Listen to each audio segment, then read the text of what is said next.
What's going on, good people? Y'all know what time it is, man. We back at it again. It is the Hump Day Happy Hour Tap In. I am one of your hosts, Jay Walker the Third. That is my brother, my partner, them Carolina Dirt. What's going on with you, player? Hey, it's the Hunt Day Happy Hour tapping, bro. We closer to the weekend now. Be closer to the weekend, and that's what it is. You know what I'm talking about? We spend so much time working for these people trying to get a dollar. You know what I'm saying? That we don't enjoy the time we get, man. But this is another dope episode, man. We got a new guest coming to Bar BOTB, Mr. Anthony Dodson. Welcome to the bar, man. What's going on with you? Chilling, man. How y'all feeling? Man, look, living life, man. Not letting the life live us Facts. That's how it's supposed to be. as it should be. Look, You know what I'm saying? He got that hood like one of them young Thundercats out here wearing these sweaters in 100 degrees outside. Yeah, man. I'm You know like, what, man? Asking a couple today. I'm cutting weight right now, so everything I wear, I'm trying to sweat. So Okay. I need to cut some weight too, but I need a goddamn Ginsu. I'm about to say, I need to chop some off. Okay. Man, look, welcome to the bar, man. We're gonna get into everything that you about, man. Just a couple of things briefly. This man is born in Richmond, Virginia, raised in South Carolina, spent a little time in Charlotte. Now he's in Houston, living it up. The next Black Hollywood or Black Mecca. I think we building them slowly but surely, upsetting these people that may not look exactly like us. You know what I'm saying? But this man is dope, man. Keynote speaker, author, motivational coach, financial literacy coach. He into a lot of things, man. Don't let the smooth taste fool you, man. Okay. yeah, man. Just trying to get in the little bag. That's all. Hey, man, look, that's what we all trying to do, man. Look, like I said, we got to break these shackles of dealing with these 9 to 5s and these punch ins, you know what I'm saying, and live a life that we deserve to live. Facts. All right, man, look, so we going to get into it, man. Go with this is our icebreaker. It is called First Call, man. It's 10 quick questions. I got 5. My brother got 5. Ain't no right or wrong answers, just kind of how you feel in the moment. And yeah, man. So Let's do I it. always go with, I got a couple of easy questions for the most part. More afraid of heights or enclosed spaces? Heights. Okay. Favorite breakfast cereal growing up? Favorite breakfast cereal? Um, Probably either Fruity Pebbles or Rice Krispies. Cause I mix both. So You said I mix both. Okay, I can dig that. Favorite car you owned in your lifetime or had access to? my favorite car is probably my I say my Porsche. I like my Porsche more than my Mercedes right now. Oh, But I talk gave it that to my talk. mama. Talk that talk. I thought we was gonna get another Delta 88 cause he way above Yeah, that. way above that. Hey, it's at Nah, like 9200 Accord, so. yeah, I ride my Porsche blue, and I had it, and I was like, you know what, I don't need this for what, and I gave it to my mama. Now I got an AMG, but this a gas guzzler. Oh, and gas is trickling because I don't know if I want to buy eggs or go to work. Fat. You know what I'm talking about? Um, favorite. If you had a soundtrack to your life, if you as long as you lived to this point, is there a album R&B or hip hop that kind of, if you wanted to introduce somebody to your life that it would mirror? Um, I would probably say there is the Sean Payne. Mm, he got a Okay, hell of a story. The real Sean got okay. a hell of a story. And my final question: you walk into a white room on some Matrix shit. Three chairs. You in one of the chairs. Dead or dead or alive, not related to you. Who you want to have a conversation with? My best friend that died. Oh no. No. Not related to you, no friends. We talking about just random people in the history of life. That I gotta have a conversation with. Yeah.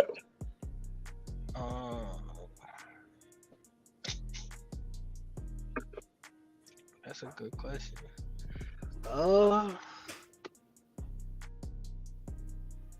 Cause I would want somebody that's strategic. I can have any conversation, and they actually gotta have that conversation. Y'all three about to sit down in politics. Jay. Okay. Who you and Jay talking to? Oprah. Mm. I think that's the first time for Oprah. Yeah, that's the first time for Oprah. All right. That's my You five. gotta think about it. She the only person that got her own like channel. You really think about it, like ain't nobody else got their own. Like we got BET, like Tyler Perry bought BET, but she has own, like she Right. owns her channel. So yeah, I'm all about getting money. So I want to sit at a table with somebody that's gonna make me make more money, cause the white man might not tell me. Okay. True that. All right. My question a little crazy. You had an opportunity to ride on a whale through the ocean or walk through the jungle on a lion. Well, I can't swim, so we going in the jungle. I mean, but you riding the whale though. Like that's Now the whale might trip, the whale might get He said the tired. whale gonna trip. The whale gonna trip in the ocean, boy. I ain't taking no risks out there in the jungle. It's me and that lion. We gonna get active. All right. Young, in their young age, who was better, Trina or Beyonce? Both of them really want my cup of tea, but Okay. Trina ghetto, so I say Trina. All right. Who was one of my brothers? Who was your childhood crush growing up? Like actor, singer, whoever. Megan Good. Looked like a Megan Good type fella. Looked like a Megan Good type fella. Yeah, that looks crazy. Let's say you was in the movie Baby Boy. What would your role be? I'll be his partner. I'll be buddy that had the belt. Oh, Butter. Yeah, I gotta be the. He bought that action. Baby Boy was a punk, and Snoop got killed. So feel me? And Melvin went to prison. He looked like he had got something done to him in there. So yeah, I'm gonna stick to the one that ain't have no real issues. And he found God, so you know what I'm saying. He was on the right path. Absolutely. Okay. We talked about all these big cities and these states, right? Give me a state or a city in a state. You can give me a state, just because if it's a small state, many people don't know about the city. Just give me one that you think you would move to and just live. Where I'm at right now. Nah, Houston don't count. Everybody there. That one don't count. You gotta give me one of them off-brand places. See, I'm big on weather, so I wouldn't move to Vegas. I don't like Florida. No, you gotta get rid of them big ones. We gotta go to these smaller places. Good place for black folks to invade that people wouldn't see coming. I would say probably like, as crazy as this about to sound, like Baltimore, Arlington, somewhere like that. That DC area is a lot of money out there. People don't know about Loyalty, Maryland. Like yeah, that's where the rich black people at. Okay. I'd go somewhere like Maine or something. See, I don't know nothing out there. Exactly. Ain't nobody out there. You ever met a black person that's from there? Nope. I'll go up there and buy me some land and live there. I done met a couple. They weird though. They definitely. I was gonna say he gonna end up on some Get Out stuff, like messing with mistakes over there. If there ain't no black folks there, there's a reason. You feel me? Like I ain't even about to play with myself like that. I be calling my family. I can't see them. I'm in the back of somebody's garage on a well. Like nah, I'm good. I don't know, but hold up. Before we get into it, like you in the real estate, think about that, man. What if you can get like you in Rhode Island, you can get like, let's just say you can get 30 acres for like $150. You know how many movies I done seen with the black person in them white neighborhoods and how it end up? But 30 acres, ain't nobody beside you with 30 acres though. I probably ain't got no signal. Like, oh man. He said, I can own the property. I ain't got to live there. Yeah, I ain't about to. If I had 30 acres out there, cool. Them 30 acres gonna be out there by themselves. You feel me? Like, I'm not out there with it. You forget I'm from South Carolina, it's a country. So I ain't trying to be on no land. I need to see some water. Like, you feel me? For sure. For sure. That was first call, man. I appreciate that, man. That was for sure. Call.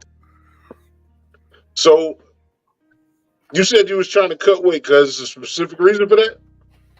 Yeah, man. Like, you know, my team is looking for me to be eye candy when I'm on these stages. You feel me? So, damn. Like, you know what I'm saying? That bring the bag. People don't think about it, but it do. Like, if you a high commodity, they gonna want you. You know what I'm saying? So, we're actually on a journey that nobody really know, but we're dropping 40 pounds in I think it was 8 weeks, 9 weeks, something like that, 6 weeks, something around there. Man, crazy story. I hit somebody up. I was like, man, what's going on? They said, ain't shit. They said, what's going on with you? I said, man, I'm trying to beat this heat, boy. My titties been sweating for 40 days and 40 nights. See, I ain't even trying to get that far. Not on this journey. Yeah, man, it been hot, but no, I feel you though. I do need to, like, you don't hear people say that no more. Like, strategically that. But you know, everybody told, you know, they want to be politically correct and all this stuff, but you don't hear people say, I'm doing that for I want to be eye candy. Yeah, I mean, that's an old tactic, man, that they've always talked about. You know, the more attractive you are, you know, more attractive people get more money. You know what I'm saying? They excel in positions because of that aesthetic. Because if you think about it, like, fat people only comedians, bro. Like, if you really think about it. I know I'm funny, but shit, you have to cut me like that. I'm being real though, like that, bro. Like think about Faison Love. Think about Faison Love. Think about what is it? What's Bruce? Like, come on, man. Like, they comedians. You don't see nobody talking about no actor like Denzel Washington that's fat. Name one good actor that's fat. Wendell Besides Pierce. Forrest Whitaker, and he don't count because he got a lazy eye. Wendell Pierce. Who? Wendell Pierce, Bump from The Wire. Don't know who that is. Okay. It's all relative to what you're trying to do. You know what I'm saying? I don't take offense to any of that. I'm a big guy. I mean, I've had my share of women. They like to rub on me so I don't feel no kind of weight. You know what I'm saying? You know what I'm saying? If I was fat with low self-esteem, I get it. That's different. That's different. You feel me? But it's for me, it's like not only the eye candy, but the health thing too. Because it's like the bigger we are, you know, high blood pressure, high cholesterol, you know what I'm saying? So it's just like, you know what I'm saying? I'm trying to take, you know, effort into what I'm doing. Like, I ain't knocking the big boy, like, because when the wintertime come, they need us. Hey. And in the summertime, too, everybody want to eat something, cuz. I don't care. We on that grill going crazy. We going on that grill going crazy. You feel me? I tell a girl quick, like, hey, baby, I know how to cook. Hey, you fat because we eating good. That's how I look at it. That part right there. Ain't got no problem getting in the kitchen. That'd be my shit. Like, I know I'm big. Like, I ain't got no problem getting in the kitchen. Fat. Like, the old lady don't eat, I'm going to get in the kitchen. She want to eat, I'm going to get in the kitchen. So what's your, real quick, what's your way of cutting the weight in that amount of time? Real quick, as fast as possible. Boxing. Okay. I'm in camp with one of my homeboys. So, like, today I worked out twice. Man ran 3 miles. And I be in sauna suits and we don't have the air on in the gym. So. Okay. Did you see the Spence? Did you see the fight going the way that it went? So my favorite boxer is Spence. I tell anybody, like, no excuse for Spence, but Spence was weight drained. So to the average eye, they not gonna understand it, but like, boxers lose a lot of weight in a short period of time. So with Spence walking around 190, 180, most people didn't pay attention when he walked in. When he like was walking through the little tunnel, like, his eyes looked like he was high. But he was like that. He was like that because of the fact of the weight drain. And then when you take the Epsom salt baths, it does something to your skin and your eyes and stuff like that. So Epsom salt bath makes you sweat. So it's like, you know what I'm saying, trying to get them last few pounds off. Like you could tell out the first round he was tired. So it was like it wasn't nothing he would be able to do it, but like everybody like, oh, Bud did this, Bud did that. Like this man fell off a jab. He got punched in his last fight with his face down, head down, hit clean, didn't touch the canvas. So you ain't that strong where somebody hit you clean and you don't fall, but somebody hit you with a small jab and you on the canvas. But you know what? That's what I said. Like I like Spence. I think Spence is a dog. But if you look at his fights, he take a lot of big shots, cuz. And he eat them. Yeah, he normally eat them. Yeah, he normally eat them. But he wanted, what you call it too? Vontae take big shots, cuz. And that's the thing. If you really look at it, like just seeing how he was falling and stuff like that, like you could tell that wasn't him at his A game. I don't care how good Bud is. Bud can beat him off the skill. Don't get me wrong. But the man dropped like 5-6 times in one fight, and he done got hit with a lot of stuff before, like a lot of hard punches. And even with Bud, like I told people, Bud is known to get people out of there. Bud didn't even try to knock him out. But you know, like when have you ever seen Bud not go for the kill? Right. But that's like, you know, when people talk about Roy Jones, people don't understand when you fluctuate your weight like that, that shit put a toll on you. Whether you go up or down, that shit put a toll. And the faster you do it, like that really puts a pound on your body. But a lot of people don't realize that shit. Like, bro, you talking about people losing 10 or 15 pounds in a week. I done seen it in the gym. You know what I'm saying? They in the gym, hot, sweating, sauna suit on a bike. You know what I'm saying? They get this much water. Like literally that day they get this much water. And if just you to make weight. If you push them down while they walk in the car, they're gonna go down. I mean, it's just science. Your body ain't used to like that drastic change.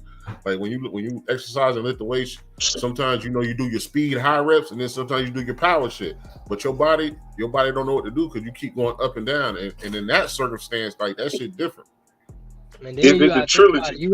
You have a day to get your body back to normal. Yeah. Like most boxers, when they cut weight like that, like let's say, you know what I'm saying, I weigh in at 147. The night of the fight, I'm at 160. 160. Like how you gain 20 pounds that quick? Like you know something is wrong with a person's body if they're able to gain 20 pounds in a day. Yeah. I used to wrestle in high school, and I used to watch these dudes in high school cutting weight crazy. I seen this dude wrestling be bad too. Bro, I seen this dude in high school. He got on the scale butt ass naked holding his nuts just to make weight. And as soon as he got off the scale, like they brought him all types of shit to eat. Because they got to load back up. Yeah, they give you like a 2-pound grace. Like, so if you 270, if you wrestle 275, you can get up to 277. If you at 277.1, you can't wrestle, you get disqualified. So I seen dude get on there butt ass naked in high school. That's crazy. Yeah, I mean, you see it in the game too. Spitting in buckets, all kind of weird stuff to cut that weight. Yeah. Force yourself to the bathroom. On some business shit, is it the trilogy? Yeah, do we get his get back? I feel like when they fight again and they talking about fighting at 154, even if he was to lose, it's gonna be a different type of fight. Okay. Like, you know what I'm saying? I feel like Spence is one-dimensional, but Spence done ran through a lot of fighters one-dimensional. And like I tell everybody that screaming Bud name now, like what if they get to 154 and then Spence knock him out? Are y'all gonna keep the same energy? One thing I respect about Spence is like Spence kind of told everybody that it was something wrong, but he didn't want to make it an excuse. Like, you know, just by some of the stuff he was saying, like, you know, it's hard to make this weight, but I ain't got no excuse. I went in there and fought. He was a better man. You know what I'm saying? Like, they asking him about his weight cut. He like, you know, it's just a struggle, but that ain't got nothing to do with nothing. Like, when in reality, we all know it do. So, like, I respect him for that. Like, you know what I'm saying? He went out on his shield. For sure. I mean, boxing is the ultimate sport. Any kind of combat sport where it's one-on-one, cause like at the end of the day, you got your body, you got your mind, and you got nothing else. And if you are, you know, in the pantheon of great fighters, if you were Muhammad Ali, Sugar Ray Leonard, Tommy Hearns, like I can go through the history. You know what I'm saying? And see, that's where a lot of people got mad at me. I brought them up. I'm like, the Sugar Ray Leonard, the Tommy Hearns, that first fight was a TKO. For sure. The second one was the one that made them great. It wasn't the first one. Right. But nobody want to talk about that. So I'm like, y'all canceling my man out. Y'all don't, you know what I'm saying? But I do worry for Spence, though. You know, prayers up, because the way he swole up, he ain't healed from that red. I don't care what nobody say. Yeah. He was red. I ain't never seen a black man red. Like, think about Without it. blood That man on was him, man. bloody red, and he wasn't even bleeding. He was just red. Like, it was kind of weird to see. So, is that something that, like, as a boxer, like, what type of mental check are you doing?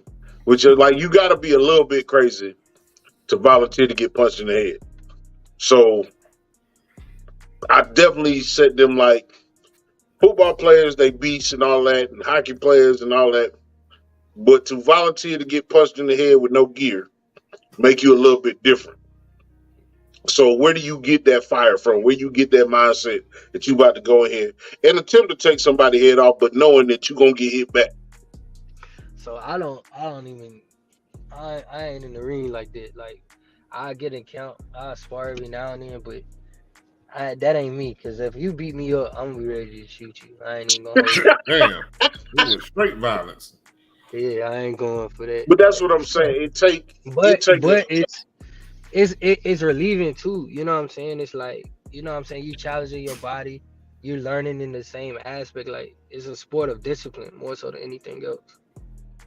Speed or power? Skill. I can Shakur dig it. Stevenson and Devin Haney is not great fighters because they fast or they got power. It's because they got the skill, they got the defense.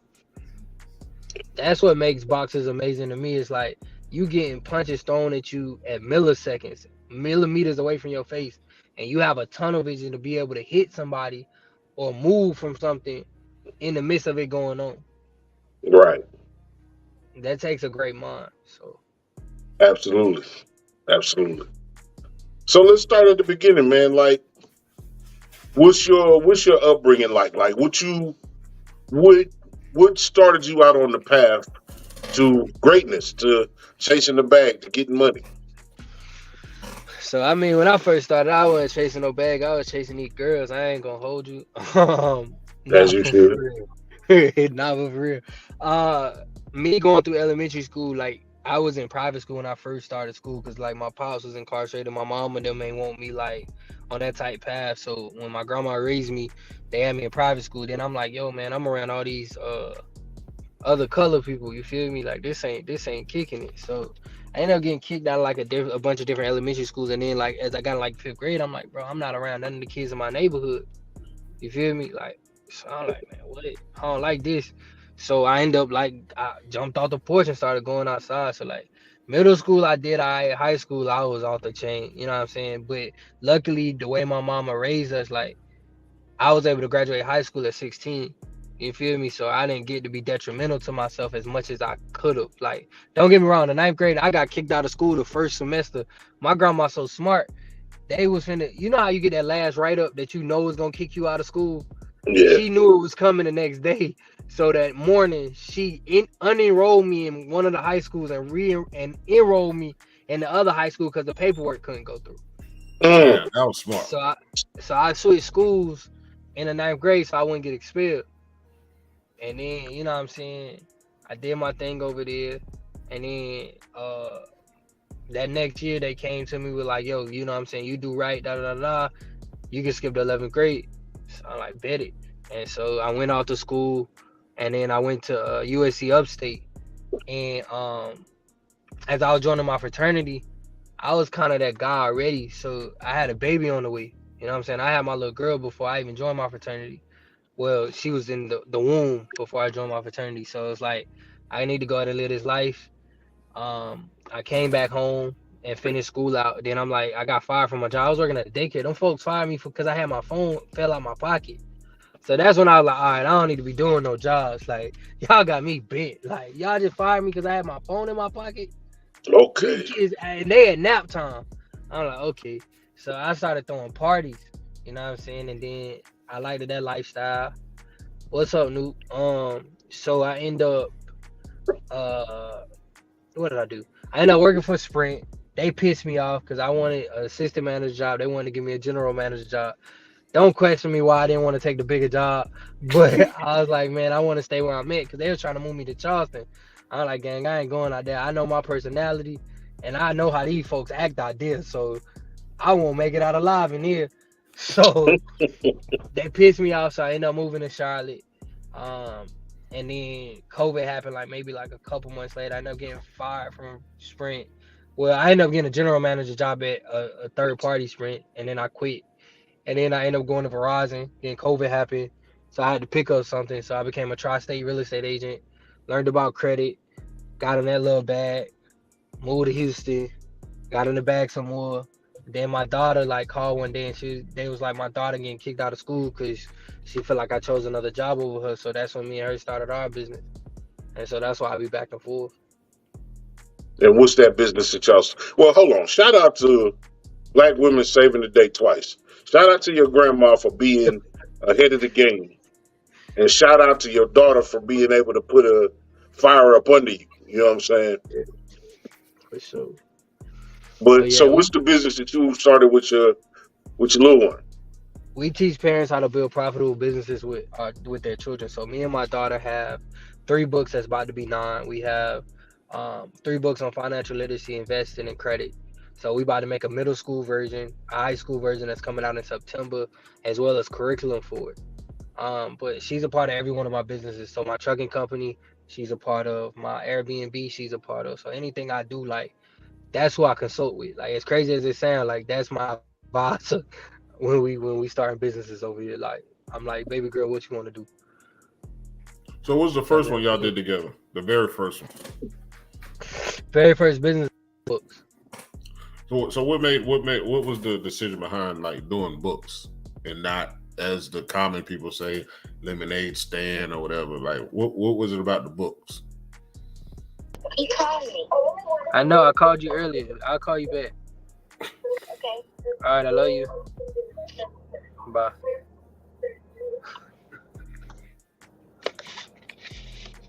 Y'all can hear me? Yeah, you good? All right, cool. But yeah. So what was it about books? Like why was that the first one? So I'm gonna give y'all a real life answer. I'm gonna be very transparent. When we die, that's when people buy stuff the most. So if something happens to me, I know right now with us having 3 books, everybody's gonna want to support in some type of way. So if that's the case, they're gonna support our books. So while I'm not there, she'll still be able to make money for me. So that was the goal behind it. Big shout out to the fact that you are not only writing a book, but to make it a tangible thing by creating curriculum behind it. It's the one thing me and my brother talk about the most is financial literacy. If you don't come from money, you ain't never gonna learn it. You know what I'm saying? And while we over there doing, geometry and studying shapes and, teaching, half of history, why not use something more practical to free the people? You know what I'm saying? So that's dope. That's dope what you're doing with your daughter. Yeah, and I think like that was one of the things too, because I'm like, man, they ain't even show us how to balance a checkbook. They ain't told us how to use a checkbook. They don't show us nothing that we gonna need in real life. Like how to pay bills, like, you know what I'm saying, what auto pay is, like they don't tell us none of that. So I had all those conversations today. Now I did learn how to do the checkbook. I think that was like elementary school. I'm a little older than you. Elementary school, but they never said it again after that. For me personally, me going through grade school, like I learned in elementary, and then they said nothing else about it for like the next 8 years of education. Right. And you took a class called economics. That's the crazy thing. Yeah, I didn't even take that. I blame my mama. But like you say you about it. What you say? I said I blame my mama. I ain't get to take that class. Oh, but even even then, like after high school, like they teach you to go in debt because they go to college. Like they already know you're going in debt. As soon as you got high school, they say go to college. That's like college and debt is synonymous. Damn, I didn't even say that. They go together. I couldn't even get that out. I tell people all the time, college can make you a millionaire. It could, and it can put you in debt. I'm gonna tell you how to make you a millionaire though. College is the biggest networking opportunity that you can have in your life. I agree with that. I tell people all the time, like when I'm working with parents, I'm like, create a business with your child, and when you send them off to college, make them do that business in college. Because you know how much we waste money on refund checks? Like you got a friend that'll drop $1,000 on your product just because they got money. You could literally run up $100,000 in that first semester. Or the fact of instead of staying in a dormitory on campus, y'all go get a house and have 3 of your friends rent a room from you and pay the same amount they would pay for tuition. And then after the 4 years, sell the house. Now you debt free and you got a college degree and you made money during that time. Man, what up, Lizzie? Lizzie Farms. HG said college is the best networking farm in existence. I agree with that. I had a dude when I worked at a Target warehouse. He refurbished trailers. So he had some land. Him and his family had like 10 trailers. And then he said his aunt did taxes. So I was like, bro, you ever thought about like these college students since you around Morris College? Like you use their refund. You get your aunt to do they taxes and use their refund to pay for like 6 months. So they ain't got to worry about, rent. He was like, you know what? Like 2 weeks later, he quit. I was like, I ain't heard from him ever since. But he was like, that's a dope idea for his aunt to do tax. Because if you go get a car, you go to these car lots, they be like, we'll do your taxes and it go towards your car. And I told him, well, if you got trailers, you do the same thing since you near a college campus. And he was like, you're right. And he quit like 2 weeks later. Yeah, I mean, the college campuses got a lot of money that is just not talked about. Like, they don't even tell you the network in college. Like, oh, hell no. They don't tell you the stuff that's tangible that works. Because it's not what you know, it's who you know. In a real way. The other races, they knew about it. They stuck together and they did it. But as far as us, it's like whoever come with an idea, they're going to run with it. And if they feel like it'll work later on, they'll decide who they want to give it to. They not trying to get that shit out. Because you would think a lot of people, they roommates. If you got one successful roommate, why ain't the other roommates successful? And they met in college. And after college, they still knew each other and still knew each other, but they never gave each other the gems. I think you gotta apply yourself too now. You know what I'm saying? People ain't gonna do the work for you. No, they not. They not, but a lot of people with our skin tone, they value success because they feel like they own and got it in their circle. I think it go both ways. I think because I've tried to put a lot of people on. It's like I feel like your brand has to go with the right brand. The same way we say that we do that with success. How many people have we put on and made us look bad? Don't show up to a job, have an attitude. You know what I'm saying? So it's like I tell people all the time, if I'm on vouch for, bro, like that's my name at the end of the day. And some people are like, yeah, bro, I got you. But the people call you back, man, your homie ain't even show up. Oh, my bad, bro. Like, so you got to know the caliber of person you around. Because I feel like if you bring benefits and we both bring benefits, I'm going to bring you to the table because you're a benefit to the table. But if you ain't bringing nothing to the table, why am I putting you at my table? You know what I'm saying? Like, we should have 2 different tables and put them joints together. You feel me? Like, your assets should be my assets should be your assets. But if I'm the only one with assets, how are you helping me? I'm just bringing you up. Yeah, but what if they got good work ethic? What if they don't have the finance but got the networking skills, or they got the resources? They have something of value, but they don't have the finances. So we benefit off each other because you the talker, I'm the back end. But that's what I'm saying. A lot of people don't value that part. They feel like if the person don't have the finances to match them or even come close, then they not gonna help them. I said that's the problem. That's how I feel like what the problem is. I feel like that's you got females though. I feel like females do that. Nah, it's like that with dudes though. Nah, there's a lot of dudes that do that for the simple fact that when they in their circle, you hear a lot of people now talking about their circle, what your circle look like. There's a lot of dudes that don't have nobody in their circle worth a damn. So they feel like they can take that leadership role. That's what I'm talking about. Like your circle might be tight. Your circle might be tight, and everybody within your circle, their circle might be tight. But you got a lot of people that don't have no tight circle. So here's my thing. If I got the finances, right, and I know how to have the finances, I ain't even got to tell you how to finance it. You can ride with me in the car when I'm going to get these finances. I don't have to show you the finances. You feel me? Like, if you know I'm doing something, that's like, you like, bro, I'm going to wash my car. Oh, all right, bro, have fun. Now, if I want to learn how to wash the car, hey, bro, I can ride with you. So it's like, if you ain't got the finances or your credit ain't there or whatever the case may be, what are you doing to change the situation? You know what I'm saying? Ain't nobody give me a handout, so why am I giving you one? But I also tell people all the time, you have friends for different circles, because your network is your network. And if I'm the smartest person in the room, I don't want to be in there. Exactly. So, but I also know with the rooms that they have the financing, like I put it like this, I'm around, you know what I'm saying, just transparently, like I'm around some of the top entrepreneurs in the spaces. I also know I can't go up to them. It ain't about financing. I got to be able to match the conversation they having. If they talking about, yo, they about to make 6 figures in a day, and I'm like, yo, you seen what LeBron did last night? We in 2 different places, bro. Like, the folks don't care. They probably didn't even see the game. Like, people like, you watch that show, bro. I don't watch TV. The time I'm spending watching TV, I could be getting a bag.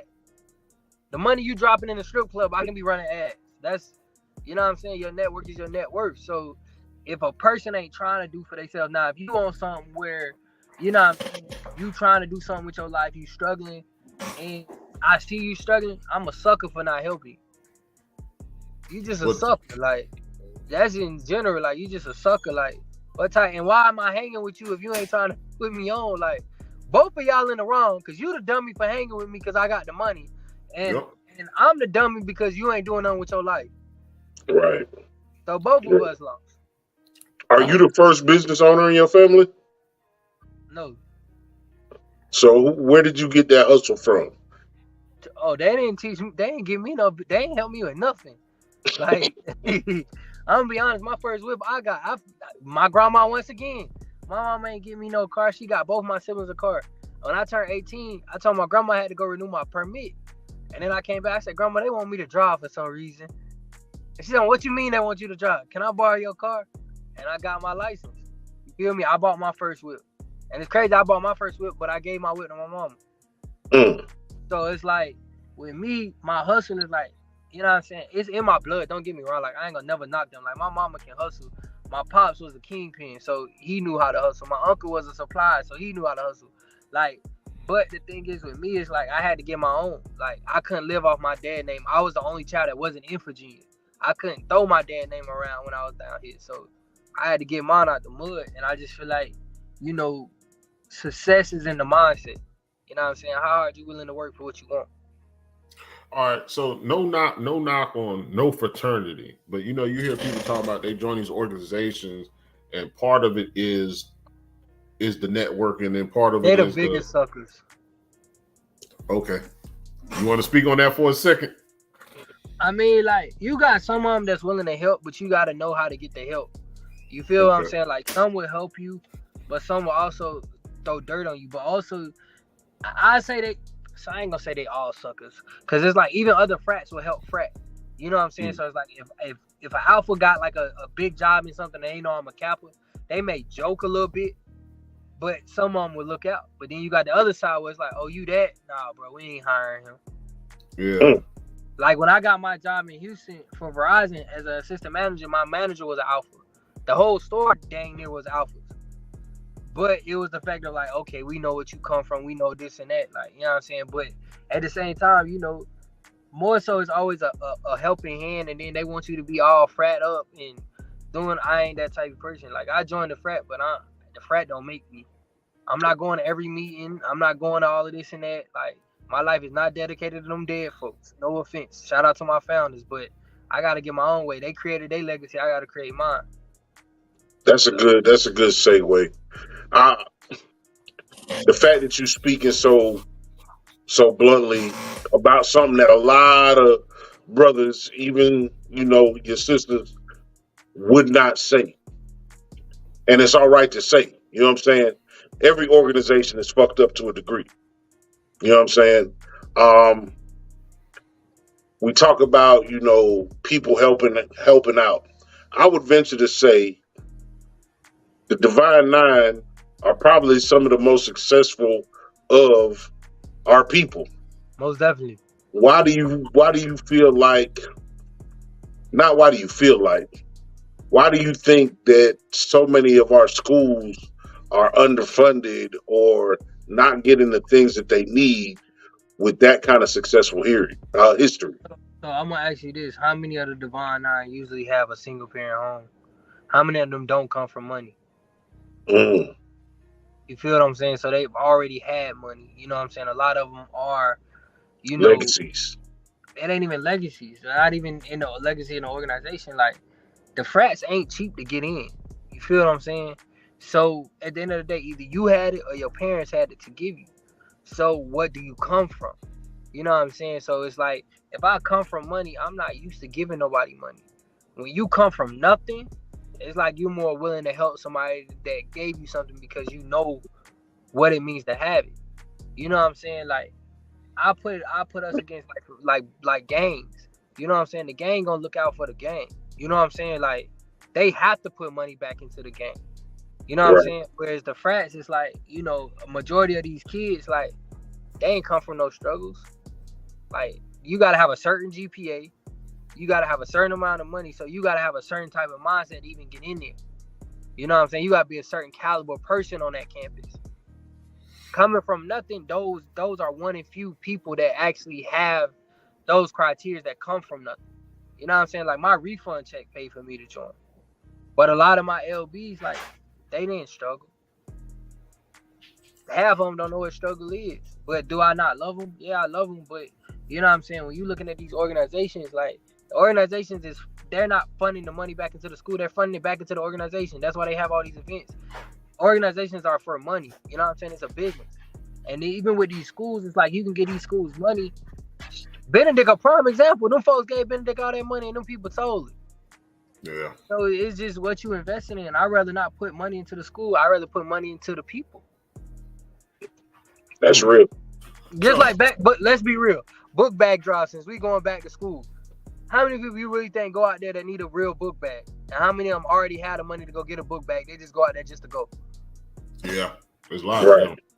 There's a lot of them. So out of your fraternity brothers, regardless of what school they at, and then your people that you really kick it with, that you network with, that you met through networking, what's the success level?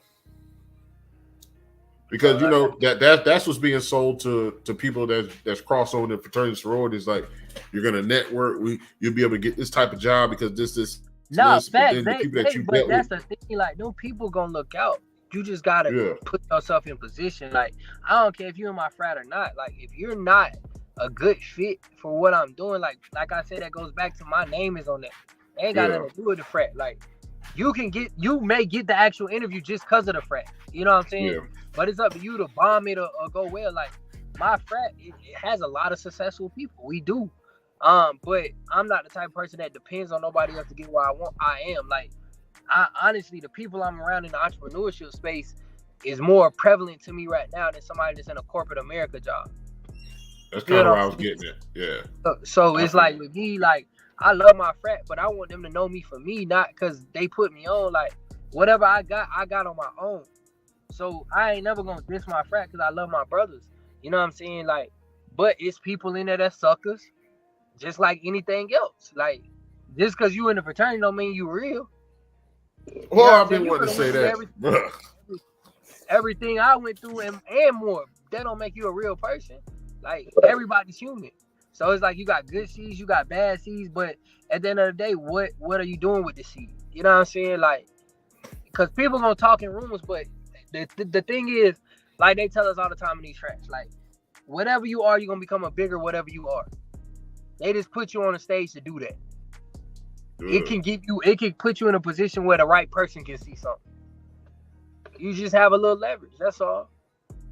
So the community's there. It's if you're willing to get in that community. I'm not the type of person that's political. So I'm not going for all the political stuff. Like, you know me. Like South Carolina, Carolina News, everybody, they know who I am. Like, but when I go to your school, hey brother, hey, I'm at your school, man. Can we kick it? Nah, bro, I ain't come here to see you. Where the shorties at, bro? Like, I'm gonna dap you up and I'm going to the shorty room. Like, come on, bro. I'm like, you cool, bro? Like, pound it. Like, hey, I'm gonna holler at you. You see me, I see you, but you ain't see me. You feel me? All right, Brett, I got you. I bet. Like, I ain't going there to talk to you. So when you talk about networking, everybody know like hustling, go get is part of, those synonymous words for networking. But what else are good networking words or adjectives describe networking? You say what should describe networking? Yeah, what other adjectives describe networking? I'm transparent. I'm not really a big networker. Like, I'm just getting in that field. Like, I get mine out the mud. I've always got mine out the mud. Like, you see what I'm doing and you respect it, I feel like the connection gonna be there. But am I going in rooms particularly looking for people? No, because I feel like I'm using you. I'm not really trying to meet you to be genuine. You know what I'm saying? Now, if we connect and we work, like, let's pop it. But if you see me in a big room with a lot of people, bro, I'm not walking up on people. I'm a very observant person, first of all. So, like, I'm going to invest this. Like, I'm not going to be out there, hey, man, it's so-and-so. Hey, man, we should do, nah. Like, you know what I'm saying? I respect what you're doing. You respect what I'm doing. If we end up in a conversation, it's natural. Like, I'm not going to target you. And I feel like with networking, people target people. Like, you genuinely don't like, you know what I'm saying, Carolina Dirt. You know he got a podcast. So now I'm up under you like, yeah, bro, I love what you're doing, da-da-da-da. Then a couple weeks later, hey, man, you can put me on the cast, bro, what's up? Like, nah, I'm not that person. I think what networking is, if you have something that can benefit them and they can benefit you, let's work. That's what I go and looking for. It's like, all right, how can I help your community? How can you help mine? So it's like even with podcasts, when I get on podcasts and interviews, like, I'm dropping game. Like, I'm giving somebody some sauce. So that way they know, all right, next time we need to bring Buddy back. Like, he looking out for our community. You know what I'm saying? Like, I'm posting the fly because you got a lot of these cats, like, you know what I'm saying? They too big for their own britches. Like, I done been on the bigger platforms. I know the big people. Like, I'm not on them. Like, people ask me all the time, hey, bro, you can connect me to so-and-so? No, I can't. I'm sorry. Like, that ain't my place, bro. Like, you know what I'm saying? Like, you connect yourself. You know what I'm saying? Just because you see me around somebody don't mean that's who I'm really around.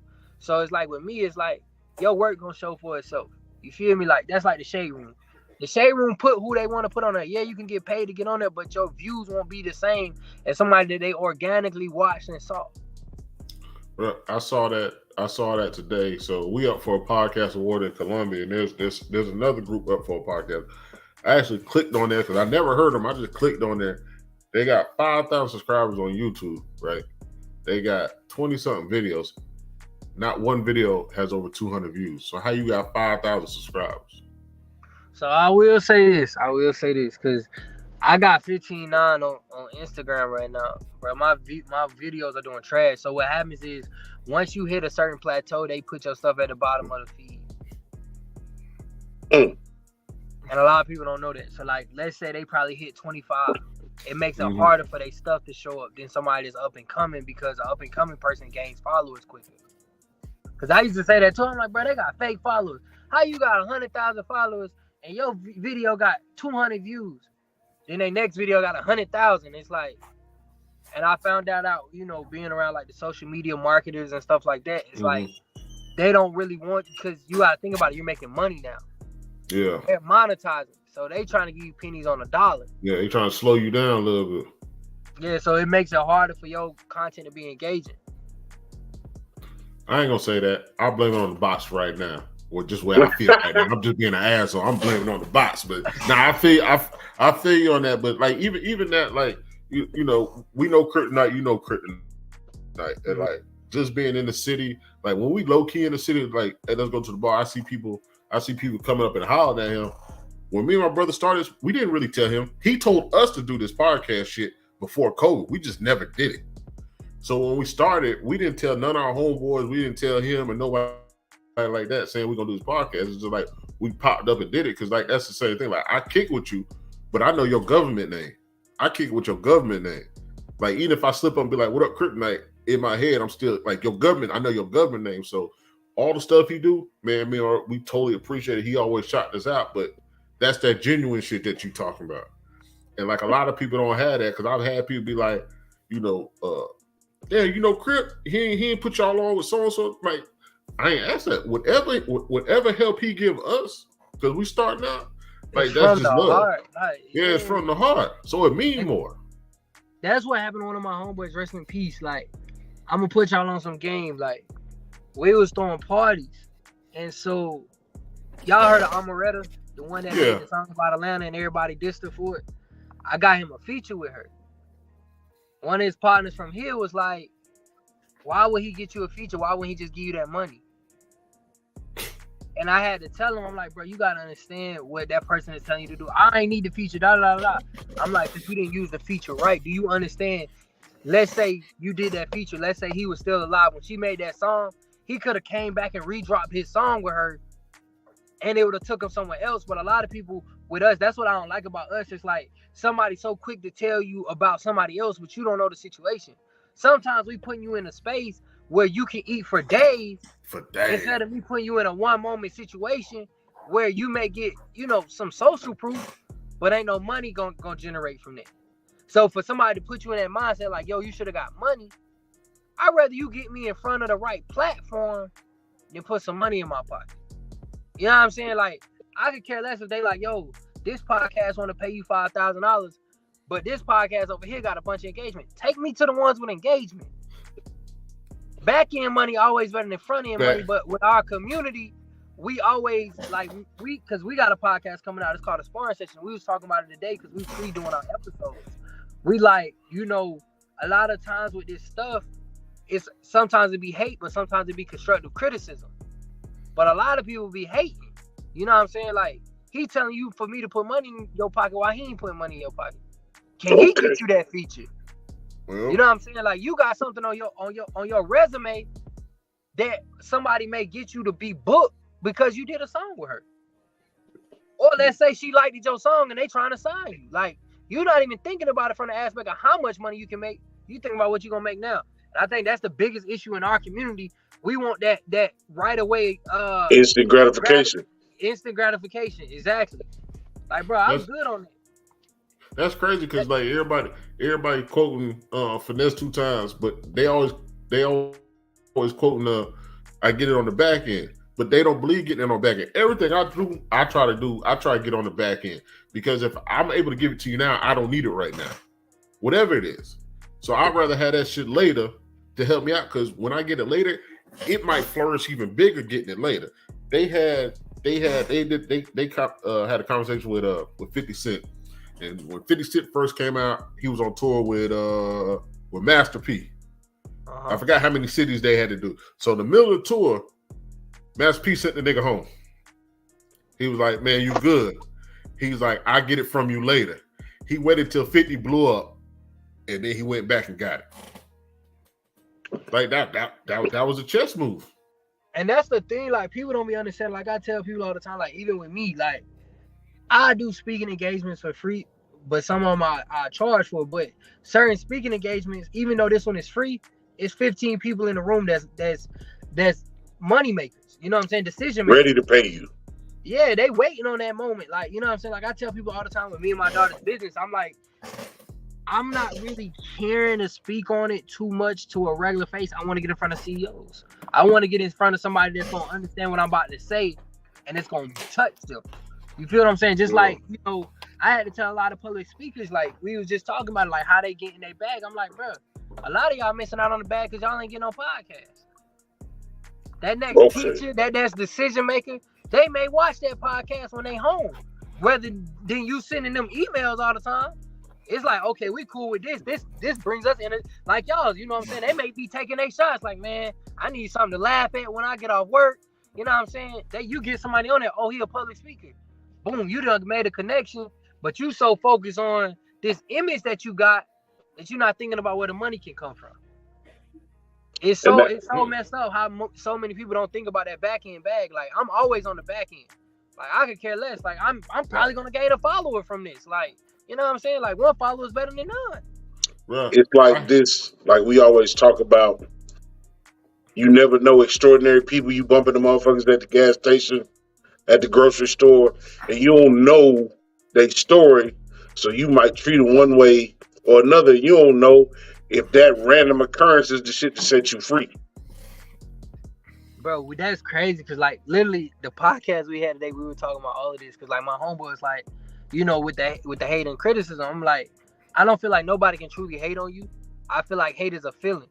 You know what I'm saying? Somebody could be giving you constructive criticism, but you don't like them. So it's like I ain't gonna listen because he was like, man, I ain't listening to nobody that, you know what I'm saying, ain't been where I've been. I said, okay, you know, from a Kyrie and AI perspective, you know what I'm saying, AI may be better to teach you something than Kyrie because the fact of he didn't go to practice. Like he had a big escapade about the practice work. Or, you know what I'm saying, like people will be like, I'd rather sit down with Jordan on investing than I would with Magic Johnson.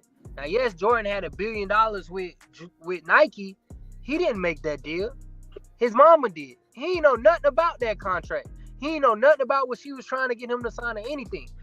Whereas Magic on the other end, once he got Ace, bro, this man got multiple businesses. He know how to turn a business upside down, flip it, turn it, twist it, then resell it back to you. You know he got the Redskins. He in the with the Redskins. Exactly. You don't hear too much about Jordan investing and stuff. And I told them, like, when Steve Harvey came to InvestFest last year, he had a dude named Tabidi with him. Tabidi is his investor. Like, they hired somebody to do all his investments. And like you said, when Steve Harvey came in the room, everybody rushed to him. Tabidi was walking around the thing, seeing who they need to invest in, but people was leaving their tables to go see Steve Harvey, and Steve Harvey don't even make the decision. If the BD say it, Steve Harvey do it, and then like a couple months later, you know, they dropped all the episodes and stuff like that, and then they put Tabidi on the stage at InvestFest, and they was like, "Oh, we didn't know he was." Yeah. I missed my opportunity, and people do that all the day. Like me being in the rooms I'm in now, and I can say I'm around the 6 and 7 figure people, bro. You really don't know who got what. Like I tell people all the time, stop looking at the person on stage and start looking at the person beside them. That's what I do. The person that's off the stage, that's like right there in the corner, that's whispering and doing all that, bro. Most people are figureheads. Yeah. They just got to look for it. Eazy-E is a prime example. Eazy-E couldn't rap to save his life. That part. But to the average person, I want to go get under Eazy-E to get signed when really Cube is the one that's gonna make that decision because he was writing the raps. Like I said this a couple times or 1 or 2 times before. Like I invited a singer onto the show. Like I sent him a message, invite him on the show. My response is, like I told him, like we a small podcast, like we just started. The response is 5 G's, 2 hotel rooms, and a couple bottles of Hennessy. I was like, it's a virtual, like I stated, it's a virtual podcast. They're like, we'll come there. And in my head, I'm just like, bro, huh? Yeah. Yeah, like what the hell? But as you say, why not do it? It's South Carolina. If you're doing a podcast in South Carolina and you up and coming singer nowhere, you from the Midwest, why not smash the market? So I'm gonna be real, like, so I know y'all know Eric Thomas, like that's one of my mentors. But I was more excited about having his right-hand man named CJ, because a lot of people don't know who CJ is. CJ made ET who he is. Like, he's strategic. So we was at like one of our like masterminds talking or whatever, and CJ was like, do y'all ever think about how comedians get big? We like, they funny, you know what I'm saying? Nobody really knows the answer he's about to say. He say most comedians start off in a bunch of small towns because small towns, regardless whether you funny or not, they need something to do. So these people practice, they get funny, they build a fan base in a bunch of small towns. Now when they go to a bigger city, those small towns go to the main city in that state. Now they're selling out arenas. So if somebody was to go Aiken, Edgefield, you know what I'm saying, Lexington, you know what I'm saying? Stop ignoring the small market. Yeah, and then the next time they throw an event in Columbia gonna go crazy because all these smaller cities is supporting. Because a smaller city, if you got a comedy show, bro, we ain't got nothing else to do. Like, we Right. outside. Like, we don't care who. Johnny Wick. Oh, okay, what he talk about? All right, we gonna go see Yep. what Johnny Wick got going on. And he That's said he was like, a lot of people fail to realize that's the quickest way. And he was like, a lot of these rappers do it too. You will see the big cities on there, but they go into the smaller cities because one, the smaller cities are going to support more, and they're going to sell. Turn out. Well, it was called the Chitlin Circuit back in the day. It was the little Chitlin Circuit. You'll run through these little small towns. But that was your longevity money because you can come back to the small towns 20 years later doing that same one song. Ask Barry Gordon how lucrative the goddamn Chitlin Circuit was. Yeah. Like all the people, like the Chitlin Circuit taught you to get it on the back end. All right, when you young, man, I don't want to do this Chitlin Circuit, but you do the Chitlin Circuit. 20 years later, they still give you a bag to show up to do the same 2 songs. Yeah. Like you say, like people really don't understand that back end money. Like I tell people all the time, y'all can have the front end. I don't care if a school booked me for $10,000. I'm trying to get $20,000 on the back when I go there and sell them something. Yes. That's why people do conferences. Like the conference money, the tickets from the conference isn't the money. Nope. It's the product they sell at the end of the conference that make them the money. That's that high ticket sale. The money from the front end just cover them having the conference. Look at these rappers. They sell it. They sign these deals for 50. Well, I'll say 75 grand. They get 50 up front, but yet you don't get no publishing. You don't get no writer's credit. Like you don't get none of this shit. In perpetuity. In perpetuity. Once that shit go out, you short. Like people talk that shit about Jermaine Dupri. Jermaine Dupri got songwriting. He gonna be on forever. Neo got songwriting on forever. You got certain people that can do it. But you got a lot of rappers out here, they selling their soul for 100 grand, and then they talking about they broke later. Nah, bro. You broke later because you wanted all your shit up front. If you was hustling busting from the beginning, why not wait another 6 months? And that's the thing, like I be looking at it like they sign these deals, they just put a bunch of money in front of you. That's it. And you don't read the contracts. That's it. And you broke, so you gonna take it, and they know it. They like, honestly, I feel like Glorilla getting done dirty. The stuff that Yo Gotti's buying her, like, come on, bro. Like, it's a reason he's buying you all this stuff. Cadillac Records. Good for right now. Yeah. Cadillac Records. Remember the movie Cadillac Records? They just kept buying the Cadillac. Kept buying the Cadillac. He's like, bro, I don't want no Cadillac. Well, here's another Cadillac anyway. Nah, I don't want that shit. No, I mean, you done dropped a lot of jewels, man. We ran through this hour way faster than I thought we would. Let me ask you, worst advice you ever got, best advice you ever got? I think the worst advice anybody can get is when somebody tells you that you shouldn't do something or this is not going to work. A person can't see your vision, so they don't understand where you're trying to go. So them telling you that something is not going to work or you shouldn't try something, they're only saying that because of the fear of the unknown. Indeed. Best advice you ever got?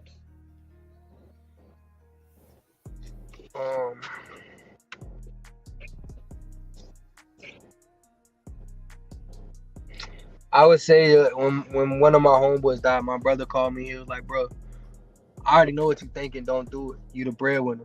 You can't do certain things, and you can't be in certain rooms no more. Like, as much as it's going to hurt you to not be in these certain situations, you got to think about who all you're going to hurt by putting yourself in certain predicaments. So, you know what I'm saying? Like, me, I'm a big person on, like, I always come back to the hood. I'm going to always show love. But at the end of the day, it's like, all right, I have to understand, like, the consequences of certain things I do. And he put me in that mindset, like, bro, like, I done time. Like, you need to just, you know what I'm saying? We know you love us. You know what I'm saying? You ain't got to always come check in and do this and do that. Like, you got to focus on you before you can focus on us. Once you focus on you, then you can help us. But if you focus on us and trying to support and help us, you will never get yourself where you need to be. That's real. That's real. I did want to say, like, of all the people we've had, like, I say send me the pictures and all that, or whatever we talk about. 'Cause when we have guests, the guest range. We've had horse trainers, dog trainers. Like we have that shit. Don't matter. That's what kind of make our podcast a little different. A lot of people because Let me find out y'all had some slave owners on here. Shit, What slave owners? Send me one. We'll have it on here. Horse trainers. Horse trainers. No, we talking about a black cowboy. Yeah, he black cowboy. I was gonna say, I know y'all ain't got that Django up here now. Hey, the last time I thought you said whole trainer. We ain't got no pimps on here. I thought you said whole trainer last time. I thought you trying to be funny. But nah, I mean, we done had people from different backgrounds on the show, and that's what makes us different. But I will say, and I always want to give you kudos. Because I got girls. Like, there's much pride you put into your girls and your product and have her on the front. Like, like, I salute you and kudos for that. Because even some people that do businesses with their kids, you still don't see their kids because they're protective of, they don't want their kids' face out there. But for you to put it on the platform, your platform, which is huge, that your daughter's out here, like, that's big. If they don't hear your story of you saying, my business, she's in all my business. They just see you and her together, like that just makes it more powerful. My thing is, like I tell people all the time, like when we talk about our kids, we always talk about what we want to give them and what we want to do for them that wasn't done for us. My thing is, oftentimes we say that, but we really trying to reach that $1 million. We trying to be that generational curse breaking and all of that. Like I tell people all the time, I ain't got to be successful. All this work I'm doing right now, I can go broke and die tomorrow. I know she's set. You know what I'm saying? Yeah. I know I'm putting her in position for her to get a bag. I don't expect to be as big as my daughter. You know what I'm saying? I'm putting her in position so she can be as big as she wants. So the goal is for parents, and I tell parents this all the time, like, you have to start including your kids in more of what you're doing. Because if you're not really doing stuff for them. You're doing stuff for yourself, and you're using them as an excuse of why you're doing something for yourself. You know what I'm saying? Like, so with her and me, it's like, you know what I'm saying? She'll tell you all the time, these businesses don't run without me. Like, I'm the face. What you gonna do without me? Like, them people come to see me. And that's what I want her to have, that mindset, because not only is that showing her how to be her own boss, but that's showing her the attention that she deserves and the appreciation she deserves. Because if I'm giving her that type of control, imagine how she gonna do a dude if she talking to a dude. Like, what you mean? Like, bro, you want to buy me a Birkin? That's the little Birkin. I bought myself that in 16. Like, you know what I'm saying? Like, my daughter, I want her in that mindset. Like, bro, ain't nothing a dude can do that I ain't doing already. Like, you got to come to the table correct. And that's the thing, is like putting her out there, putting her face out there. It's not necessarily putting her in fame, but it's letting her know that, like, yo, you capable of doing whatever you want. And the world gonna love you for it. You know what I'm saying? Absolutely. Like, even what you said, like, her, if she was to hear that, like, those are the things that I want her to see. Like, don't ever let somebody tell you that you can't be this or you can't be that, because there's a lot of people that believe in you and don't even know what you do. Yeah. Like, people don't know what my daughter do. They just know she a part of the business. They know she articulate and she know how to talk. That's enough. Other than that, like, they don't know her. My daughter can be the baddest little kid, but to the world, she's amazing. So her knowing that and her having that type of self-esteem, like, because, you know, kids deal with bullying. My daughter deals with bullying at school because she's very tall. But also, the same kids that do that, they like, Kaden, you the only one at the school with your own book. So she get to pop it. You know what I'm saying? Like, yeah, you calling me this and that. What you doing with your life? Like, you got a business? Like, so I'm filing tax returns, nigga. you still digging up your boogers, like, you know what I'm saying? Like, cause she 9, you know what I'm saying? So she's only 9, so it's like, and she just turned 9, so it's like she can really pop it on kids. Like, yeah, I'm traveling, you know what I'm saying? I got a TED Talk in November. Like, what kid you know telling somebody they got the TED Talk in November on a flyer for a TED Talk? Okay. Yeah, I definitely wanted to give you a chance to give her that shout out, because, like I said, that's very dope. Y'all to do that shit together. Made me want to snatch mine up really quick and throw on the screen, but I ain't gonna do it.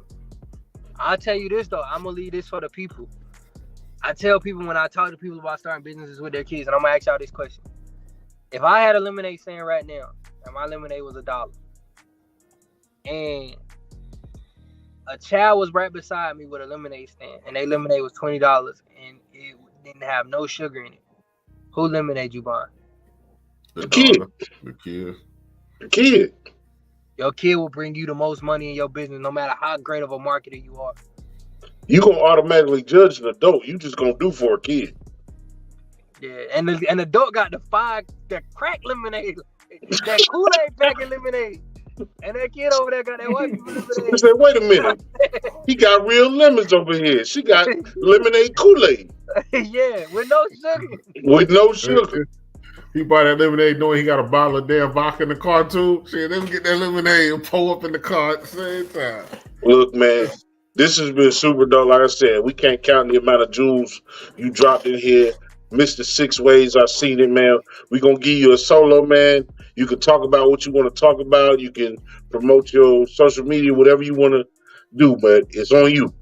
Alright, so I tell everybody follow me on Instagram and TikTok at Mr. Six Ways. On YouTube, Mr. Six Ways. If anything I can teach you guys, my last gem to give anybody, and I tell people this all the time: stop replacing time with money and gifts with memories, and give your children the gift of you. That's the most valuable thing you can give your child, because you can buy them all the things in the world, but they're not gonna remember the things. It's not the toys that you buy that make toys special. It's the moments that are created by you buying the toy, when they're unwrapping that gift, when they're playing with that toy for the first time. Because ultimately they're gonna forget about it. But one thing a child will never forget about is the moments that were shared with them. So either you can give them great moments, or you can give them moments that's gonna terrorize them for the rest of their lives. Because kids still hold on to, mommy and daddy didn't go on that bike ride with me. Mommy and daddy wasn't at my game. So either you can give them those type of memories, or when I hit that game winner, my dad was the first one that jumped into the crowd and grabbed me and told me they was proud of me. Like, one of the biggest moments in my life was when my grandma told me she was proud of me. So as parents, I challenge y'all: are y'all gonna give them the better memories, or y'all gonna give them the memories that they're gonna despise? But the choice is ultimately up to you. Damn. That's a whole message right there, player. That sounds like a G.I. Joe outro. Hey. Relax on me. Nah, man, look, this is we normally cut up real bad, man, but I knew you had information for the people. I knew that you could say it in a way that we need to hear it. You know what I'm saying? So, and like you just said, money ain't really it no more, because time is the biggest commodity you got or you don't have. You know what I'm saying? So thank you for sharing your time with us, man, and the jewels that you dropped. I'm going to let my brother do a little outro, man, and we're going to get up out of here till the next time. Yeah, because I'm going to hate on this outro, so do your thing. No, I'm gonna start mine off, man. You know, networking is superpower, man. We don't network with so many people through this that, you know, when I spoke of the numbers of another podcast, it wasn't at me hating. It's me just acknowledging. It might have been a little bit of hate. Damn, there you go. You shots fired. Bah! Damn, really shit. Get my get back. Yeah, you did. But I know what me and my brother are doing as far as our work ethic. You know, we started in 2021. We started this podcast journey, and we're on episode like 210, not counting us on other platforms, showing up at other events. But it's like, you know, when you put your heart and soul into something, you know who your real friends and who followers are, and that's what you should go off. You shouldn't go off the numbers, and that's kind of what I'm saying. Like, don't go off the numbers. Go off of the feedback that you get from the people that you know are paying attention to what you got. Go off, for us, we go off the guests. When the guests be like, I'll come back, regardless if they had 3 views that day and 20-something views the next day, they be like, bro, whatever y'all got, keep going. Y'all got something. So when it comes to network and superpower, when we bring people to this platform, it's all love. There's no sides. There's no clickbait. We're just giving y'all some raw conversation. That's what we vibe in. I appreciate him coming on. Kryptonite is one that referred me to him. It's been a dope episode. Definitely want him to come back. Like, it's super dope. We got to get him back in Texas weather because his nose been running. Like, I know he got a lot of bill. But he a dope individual. He got a lot of stuff. I did want to get into stocks and invest in stocks. I say you talking. I know you do that, and we haven't had a stock episode yet. So that'd be dope if you had an opportunity to come on and talk to us about stocks. We need that. We need that. But you know, people always talk about keep grinding, man. Just keep living. Just keep living, man. You know, appreciate what you got. Just keep living, man. People leaving here left and right. every day you find us a new disease, a new Pee Wee sickness. Herman dead, y'all. Yeah, Pee Wee Herman died. That fucked up. But you just hear stuff like that, man. Just live, man. And as I said before, wish blessings on others. Like this man right here, he's got many blessings coming down, and I'm gonna say I wish more blessings on him. Like that's what you should do to people, man. But it's the Hummmpday Happy Hour Tap In. Hey man, look. Big shout out to the people that tapped in. Big shout out to the people that will tap in, and big shout out to Mr. Six Ways. Hey, I got one last thing to say to the audience, y'all. Man, say it, player. So look, y'all. These brothers said they had 200 something episodes. They're giving information. They're giving you a fun time. They give you something entertaining. Don't be selfish with that. Every time these men get on, or y'all know they about to do one of these, man, share this with 5 people in your family. Share this with 5 of your friends, because at the end of the day, the same laughs that you need, they may need. Because sometimes you don't know what a person is going through, and a podcast like this is going to bring some entertainment to somebody, going to bring a good feeling to somebody that may be just down in the dirt. So I ask you guys that when you guys are hopping on here, share this with 5 people. It takes nothing to share a post. It takes nothing to tell somebody to join their community. It takes nothing to tell them about a guest that could be very, very helpful to them.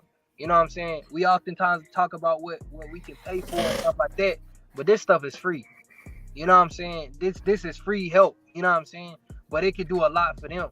So I ask everyone on here, you know what I'm saying, even the people, you know, in my platforms, and because I went on live on Instagram, like y'all go tap in with them and show them that love, because you know what I'm saying, everybody ain't doing that. So that's all I got for y'all. All right, man, look, you said a word. Don't let him need to come in after that. Yeah, I'm about to cut 2 pounds by tomorrow. Hey, look, I'm gonna cut 2 pounds by next Tuesday. I'm cutting 2 pounds by tomorrow. Nigga, I'm gonna drink water with my pork rinds. I ate some pork rinds today. What's probably wrong with me? All right, man, look, this has been the bottom of the Humpday Happy Hour Tap In. Super dope, man.